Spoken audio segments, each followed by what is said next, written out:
Assalamualaikum warahmatullahi wabarakatuh. Perkenalkan, kami dari kelompok 7 akan mempresentasikan tentang yaitu pemahaman atas pengendalian internal dan audit atas pengendalian internal. Di sini kelompok 7 terdiri dari yang pertama ada Faisal Azhari dengan NIM 3 NIM belakang 140, Miftahul Babilias Sarip NIM belakang 141, Prasetya Wasista NIM belakang 142, dan Eka Wulansari 144. Di sini saya Eka Wulansari akan mempresentasikan bagian pertama. Yang pertama ada tujuan pengendalian internal. Berdasarkan SA 315 pada paragraf 4, pengendalian internal adalah proses yang dirancang, diimplementasikan, dan dipelihara oleh pihak yang bertanggung jawab atas tata kelola, manajemen, dan personel lain untuk menyediakan keyakinan memadai tentang pencapaian tujuan suatu entitas yang berkaitan dengan keandalan pelaporan keuangan, efisiensi, dan efektivitas operasi, dan kepatuhan terhadap peraturan perundang-undangan. Istilah pengendalian mengacu pada setiap aspek dari satu atau lebih komponen pengendalian internal. Sistem pengendalian internal terdiri atas kebijakan dan prosedur yang dirancang untuk memberikan manajemen kepastian yang layak bahwa perusahaan telah mencapai tujuan dan kebijakannya. Biasanya, manajemen memiliki 3 tujuan umum dalam merancang sistem pengendalian internal yang efektif. Yang pertama ada reliabilitas pelaporan keuangan. Tujuan pengendalian internal yang efektif atas pelaporan keuangan adalah mematuhi tanggung jawab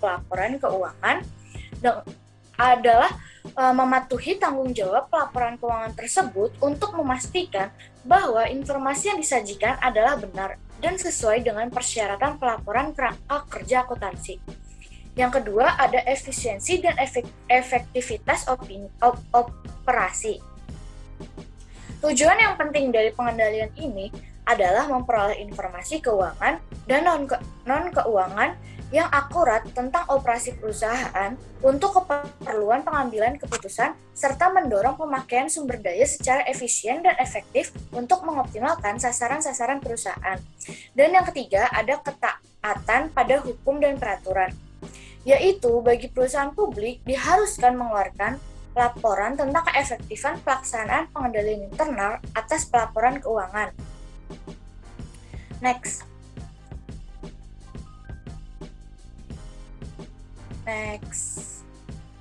Selanjutnya ada tanggung jawab manajemen dan auditor atas pengendalian internal. Tanggung jawab atas pengendalian internal berbeda antara manajemen dan auditor. Manajemen bertanggung jawab untuk menetapkan dan menyelenggarakan pengendalian internal, sedangkan tanggung jawab auditor mencakup tentang memahami dan menguji pengendalian internal atas pelaporan keuangan. Next. Selanjutnya ada tanggung jawab manajemen untuk menetapkan pengendalian internal. Ada 2 konsep utama yang melandasi perancangan dan implementasi pengendalian internal.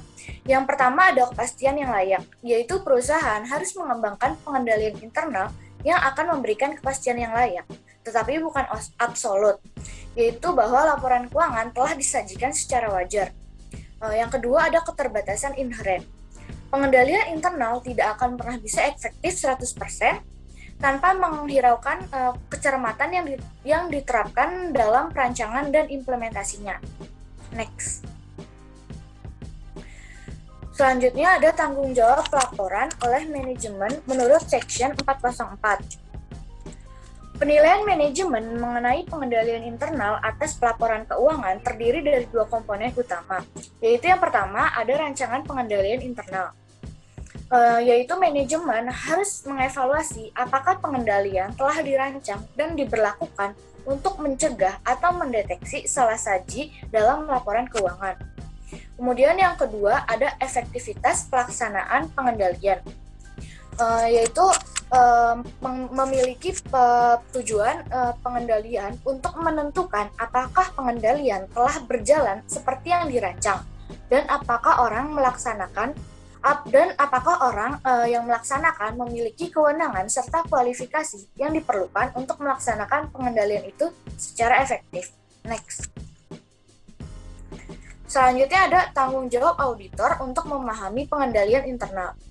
Pengetahuan tentang pengendalian internal klien dicantumkan terpisah dalam standar auditing yang berlaku umum, yaitu yang pertama ada pengetahuan atas reliabilitas pelaporan keuangan.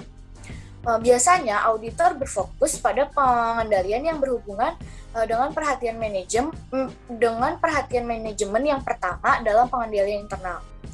Selanjutnya ada pengendalian atas kelas-kelas transaksi. Auditor menekankan pengendalian internal atas kelas-kelas transaksi dan bukan saldo akun, karena keakuratan output sistem akuntansi atau saldo akun sangat tergantung pada keakuratan input dan pemrosesan atau transaksi. Next. Selanjutnya ada tanggung jawab auditor untuk menguji pengendalian internal. Pada Section 404 mensyaratkan bahwa auditor menegaskan dan menerbitkan laporan mengenai penilaian manajemen terhadap pengendalian internal atas pelaporan keuangan. Auditor harus memahami dan melaksanakan pengujian atas pengendalian untuk semua saldo akun, kelas transaksi, dan pengungkapan yang signifikan, serta asersi terkait dalam laporan keuangan. Next. Selanjutnya ada komponen pengendalian internal KOSO. Yang pertama ada lingkungan pengendalian. Lingkungan pengendalian terdiri atas tindakan, kebijakan, dan prosedur yang mencerminkan sikap manajemen puncak, para direktur, dan pemilik entitas secara keseluruhan mengenai pengendalian internal, serta apa arti pentingnya pengendalian itu. Yang kedua ada penilaian risiko. Tindakan yang dilakukan manajemen untuk mengidentifikasi dan menganalisis resiko-risiko yang relevan dalam penyusunan laporan keuangan. Yang ketiga ada aktivitas pengendalian. Kebijakan dan prosedur selain yang sudah termasuk dalam komponen-komponen lainnya, yaitu membantu memastikan bahwa tindakan yang diperlukan telah diambil untuk menangani resiko untuk mencapai tujuan suatu entitas. Yang keempat ada informasi dan komunikasi, yaitu untuk memulai, mencatat, memproses, dan melaporkan transaksi yang dilakukan suatu entitas serta mempertahankan akuntabilitas. Yang terakhir atau kelima adalah pemantauan, yaitu aktivitas pemantauan berhubungan mutu atau pengendalian secara berkelanjutan atau periodik oleh manajemen untuk menentukan bahwa pengendalian itu telah beroperasi seperti yang diharapkan dan telah dimodifikasi sesuai dengan perubahan kondisi. Sekian dari saya, akan dilanjutkan oleh rekan saya. Terima kasih.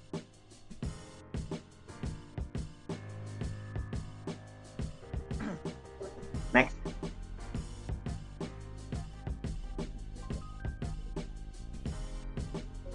Terima kasih untuk Saudara Eka telah mempresentasikan pada yang pertama. Kemudian yang berikutnya adalah mendokumentasi pemahaman tentang pengendalian internal. Yang pertama ada naratif. Naratif adalah deskripsi tertulis dari pengendalian internal pelanggan. Yang kedua ada bagan arus. Satu bagan arus hingga internal ada diagram yang menunjuk dokumen pelanggan dan alur urutannya dalam organisasi. Berikutnya ada kuesioner pengendalian internal. Dengan menggunakan kuesioner, auditor dapat meliputi setiap area audit dengan cukup cepat. Penggunaan kuesioner dan bagan arus secara bersamaan sangat bermanfaat untuk memahami perancangan pengendalian internal lain dan mengidentifikasi pengendalian internal serta definisinya.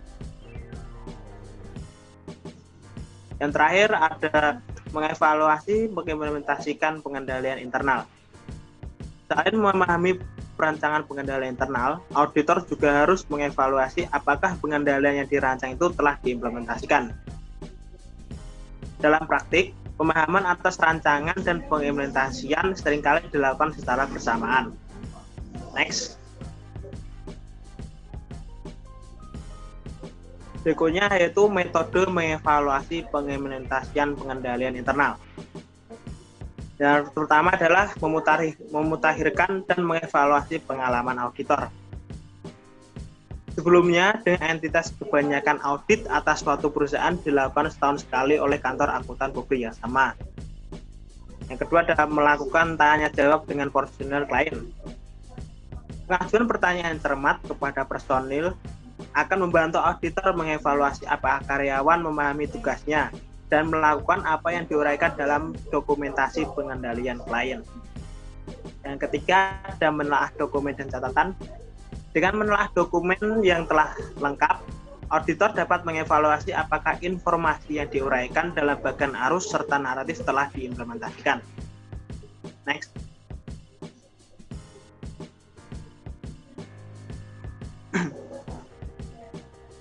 Yang keempat, mengamati aktivitas entitas dan kegiatan operasinya. Ketika auditor mengamati personel klien menjalankan aktivitas dan pengendalian yang normal, termasuk penyusunan terhadap dokumen-dokumen dan catatan, akan lebih meningkatkan pemahaman dan pengetahuan bahwa pengendalian telah ditetapkan. Yang kelima, adalah melakukan penelusuran dalam sistem akuntansi.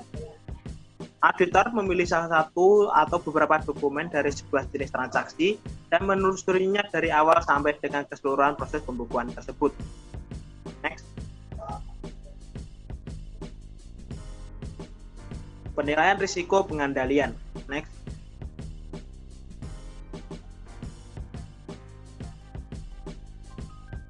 Penilaian risiko pengendalian merupakan strategi metode substantif utama mengevaluasi tingkat risiko pengendalian yang direncanakan pada tingkat maksimum atau lebih tinggi dan metode tingkat risiko pengendalian evaluasi yang lebih rendah.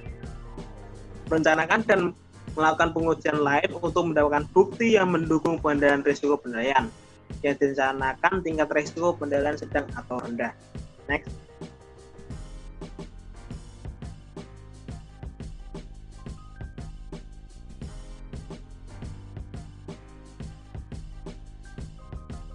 Berikutnya adalah langkah-langkah dalam menilai risiko pengendalian. Langkah yang pertama adalah mempertimbangkan pengetahuan yang diperoleh dari prosedur untuk memperoleh suatu pemahaman, mengidentifikasi salah saji potensial, melaksanakan pengujian pengendalian, dan mengevaluasi bukti dan membuat penilaian. Next.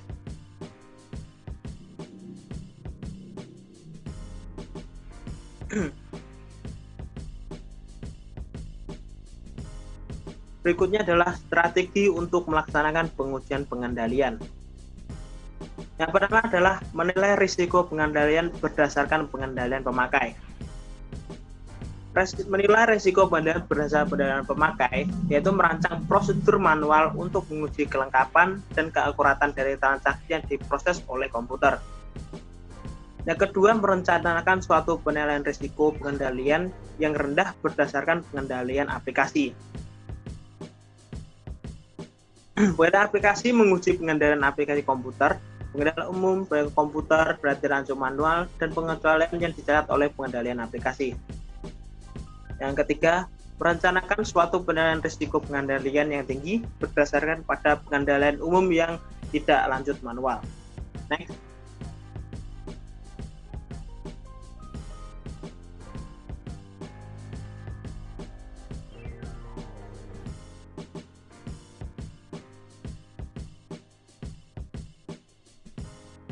Berikutnya adalah teknik audit berbantu komputer. Yang pertama ada simulasi paralel. Simulasi paralel tersebut adalah memproduksi ulang atau mensimulasi pemrosesan dari data real klien. Yang kedua ada pendekatan data pengujian. Peran data ujian adalah sesuatu yang terdiri dari transaksi untuk setiap kondisi yang valid dan tidak valid yang ingin diuji oleh auditor. Yang ketiga, fasilitas pengujian terintegrasi. Fasilitas pengujian terintegrasi menciptakan file master buatan atau catatan arsip buatan ke dalam arsip klien yang ada. Yang berikutnya adalah pemantauan yang berkelanjutan terhadap sistem OLRT. Pemantauan yang berkelanjutan terhadap sistem OLRT merupakan pengintegrasian dari perangkat lunak audit ke dalam sistem pemrosesan OLRT.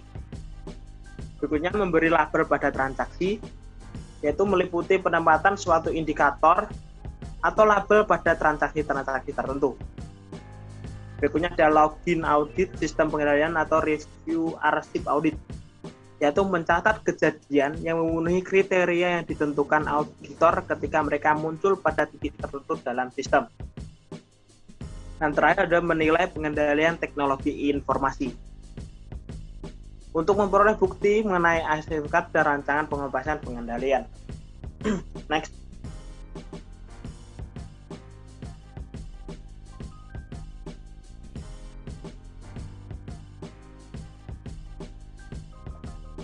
Berikutnya adalah faktor-faktor yang mempengaruhi tingkat keyakinan yang diperoleh dari pengujian pengendalian. Yang pertama ada jenis bukti. Jenis bukti adalah pertanyaan, pemeriksaan dokumen atau laporan, pengamatan, pelaksanaan ulang dari pengendalian, teknik audit, dan berbantu komputer. Yang berikutnya ada sumber bukti. Sumber bukti itu bagaimana auditor memperoleh bukti. Kemudian ada ketepatan waktu bukti. Ketepatan waktu bukti adalah kapan bukti diperoleh dan bagian dari periode audit di mana bukti ditetapkan. Yang terakhir, keberadaan bukti lain. Berbagai jenis bukti mendukung kesimpulan yang sama mengenai rancangan pengendalian, tingkat keyakinan yang disediakan meningkat. Next.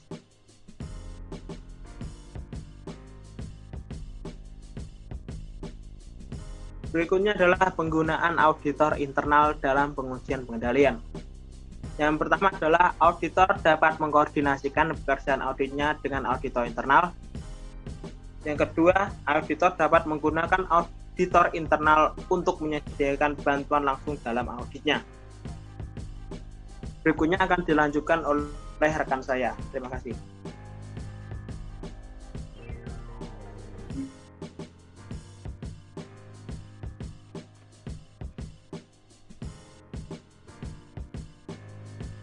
Baik, saya akan melanjutkan presentasi.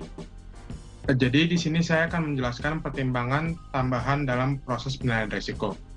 Yang pertama adalah proses penilaian risiko pengendalian untuk aseksi saldo akun langsung yang ditunjukkan kepada akun-akun yang dipengaruhi oleh suatu kelas transaksi tunggal. Lalu ada menilai risiko pengendalian untuk suatu asersi saldo akun yang memerlukan pertimbangan atas penilaian risiko pengendalian yang relevan untuk setiap kelas transaksi yang secara signifikan mempengaruhi neraca.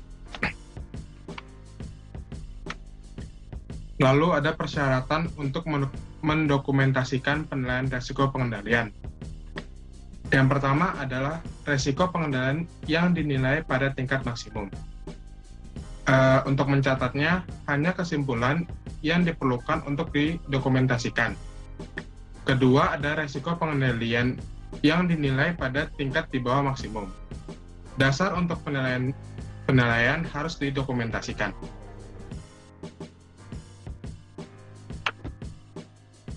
Lalu ada pengujian internal.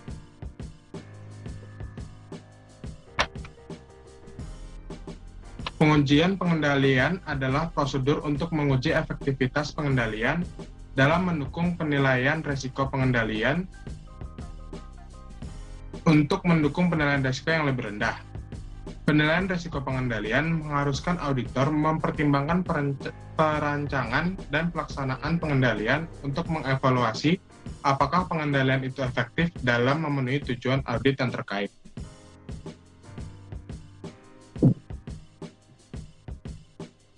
Lalu saya akan menjelaskan tentang jenis prosedur untuk mendukung keefektifan pelaksanaan pengendalian internal. Yang pertama adalah mengajukan pertanyaan kepada personil klien yang tepat. Walaupun pengajuan pertanyaan bukan merupakan sumber bukti yang kuat, tetapi masih sesuai dengan keefektifan pelaksanaan pengendalian internal. Kedua, ada memeriksa dokumen, catatan, dan laporan. Hal ini dapat dilakukan dengan cara memeriksa catatan transaksi ke dokumen pendukung atau menelusuri dokumen catatan transaksi. Ketiga, ada mengamati aktivitas yang terkait dengan pengendalian. Beberapa pengendalian tidak meninggalkan bukti, yang berarti di kemudian hari kita tidak bisa memeriksa apakah pengendalian internal itu dilakukan dengan baik. Oleh sebab itu, biasanya auditor mengamati pengendalian ketika diterapkan. Yang terakhir adalah melaksanakan kembali prosedur klien.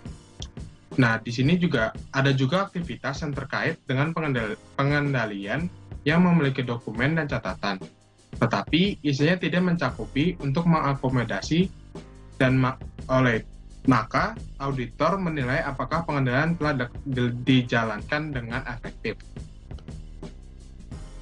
Lalu ada memutuskan risiko deteksi yang direncanakan dan merancang pengujian substantif. Auditor menggunakan penilaian risiko pengendalian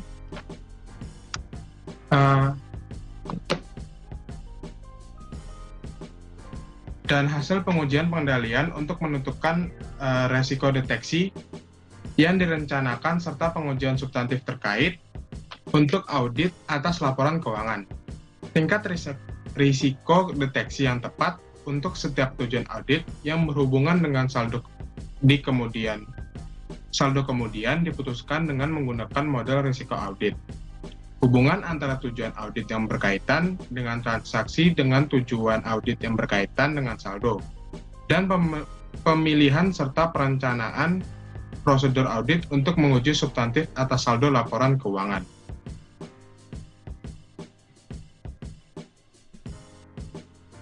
Lalu saya akan menjelaskan pelaporan pengendalian internal menurut Section 404. Berdasarkan penilaian dan pengujian auditor atas pengendalian internal, auditor diharuskan menyusun laporan audit mengenai pengendalian internal atas pelaporan keuangan untuk mempercepat pengarsipan perusahaan publik yang harus memenuhi persyaratan laporan. Auditor dapat mengeluarkan laporan audit secara terpisah atau gabungan terhadap laporan keuangan dan pengendalian internal atas laporan keuangan. Sekian dari saya, akan dilanjutkan oleh rekan saya. Ya, terima kasih. Saya akan melanjutkan presentasi dari rekan saya. Ya, yang selanjutnya ada jenis-jenis pendapat auditor. Di sini dibagi menjadi 3 jenis pendapat auditor. Yang pertama ada pendapat wajar tanpa pengecualian.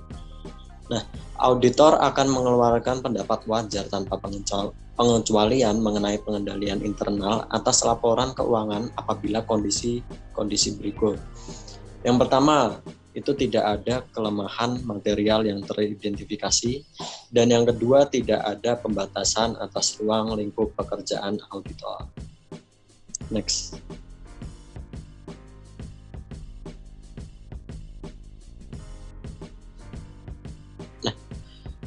Nah, yang kedua dari jenis-jenis pendapat auditor yaitu pendapat tidak wajar.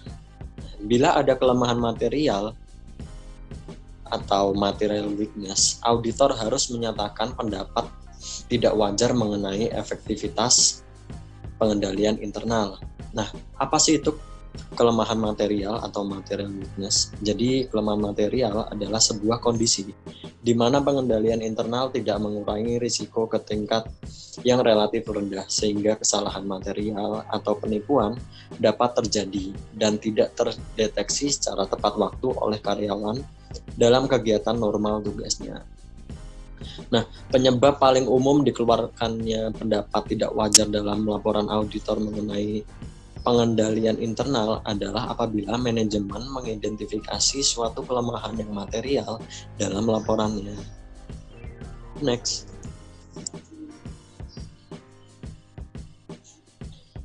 Nah, yang terakhir dari jenis-jenis pendapat auditor yaitu pendapat wajar dengan pengecualian atau menolak memberikan pendapat. Nah, pada jenis pendapat ini dikeluarkan apabila auditor tidak dapat menentukan apakah ada kelemahan yang material akibat pembatasan ruang lingkup audit terhadap pengendalian internal atas pelaporan keuangan atau situasi lainnya, di mana auditor tidak dapat memperoleh bukti yang cukup dan tepat. Next.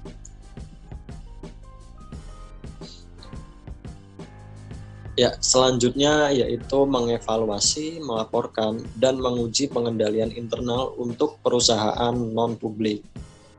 Next.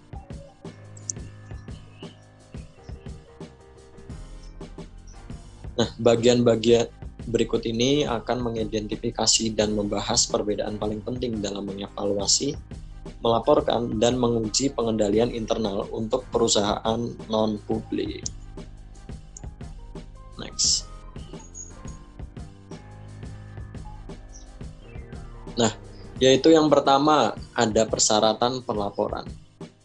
Atas perusahaan non-publik, tidak ada persyaratan untuk mengaudit pengendalian internal atas pelaporan keuangan. Auditor harus berfokus pada pengendalian internal yang hanya sebatas diperlukan untuk melakukan audit laporan keuangan yang bermutu. Next.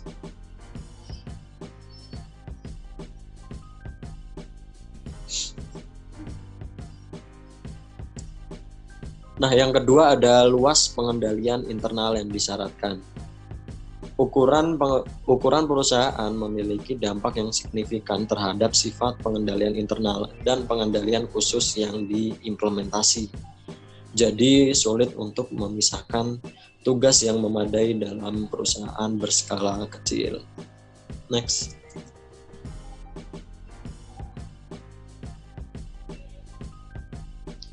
Nah, yang ketiga ada luas pemahaman yang diperlukan. Nah, auditor harus memiliki pemahaman yang mencukupi tentang pengendalian internal untuk menilai risiko pengendalian. Prosedur untuk mendapatkan pemahaman pengendalian sangat bervariasi dari klien ke klien. Dan jika auditor berpikir sikap manajemen tidak memadai untuk mendukung komponen pengendalian, maka auditor akan menilai risiko pengendalian pada tingkat maksimum. Next. Nah, yang keempat ada menilai risiko pengendalian. Penilaian risiko pengendalian pada tingkat maksimum untuk satu atau semua tujuan yang berkaitan dengan pengendalian apabila pengendalian internal untuk tujuan itu tidak ada atau tidak efektif. Next.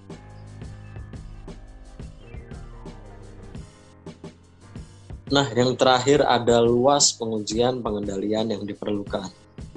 Di sini auditor tidak akan melakukan pengujian pengendalian apabila menilai risiko pengendalian pada tingkat maksimum akibat tidak memadainya pengendalian tersebut. Ya, next.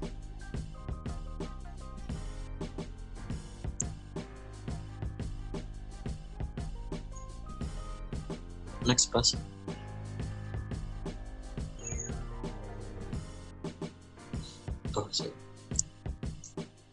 Ya, terima kasih dan sekian presentasi dari kelompok kami, kelompok 7.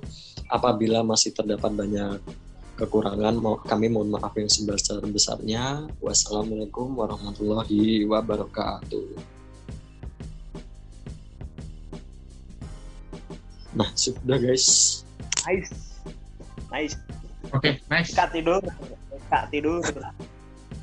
Nah, Waktunya. thank you ya. Gue selesain dulu ya, biar gue cek bisa apa enggak.